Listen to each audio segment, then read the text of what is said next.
Hi guys, I watch esports from time to time. You know, those things where people compete in a video game of their choosing in order to see who's the best? Yeah, so over the years, I've watched multiple different types of esports, be it Splatoon 3 tournaments, Splatoon 2 tournaments, Rocket League. I technically watched some PUBG back in the day. I've watched a few matches of League of Legends. I used to follow Smite quite a bit, but all of those games, except for Smite for a while, had a massive problem for me and watching esports, and that is they put all of their tournaments in like one weekend, and they're super long, and I lose interest about halfway through and I just stop watching. Guys, I don't want to watch an 8-hour day, a 9-hour day of matches. I've got stuff to do in my day. Thank you. Come again later.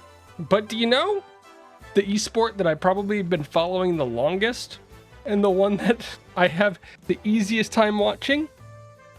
If you said StarCraft or StarCraft 2, you'd be correct.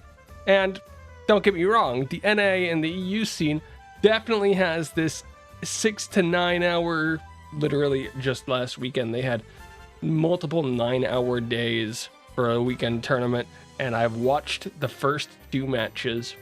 It's a real problem. And it's because they hold them at massive events, because why not?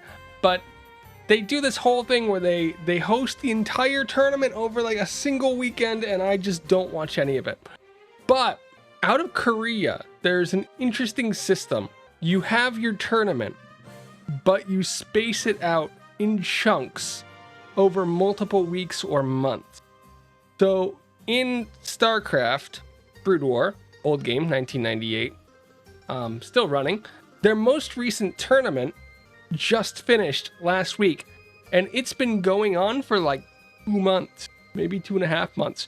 They have different groups of people play matches on different days, with 2 groups playing per week. So you have 2 days a week of tournament matches, and overall that's like 2 to 4 hours at the absolute longest. 2 days a week. And that means that by the end of it, first of all, I don't burn out watching it all at the same time, because I just watch it over. I literally sit down at like Wednesday or Thursday, and I'll watch the Wednesday games when I can, and then I watch the Thursday games when I can, and then the next week I do the same thing, and I never feel like I'm falling behind. Why isn't this system used in more leagues?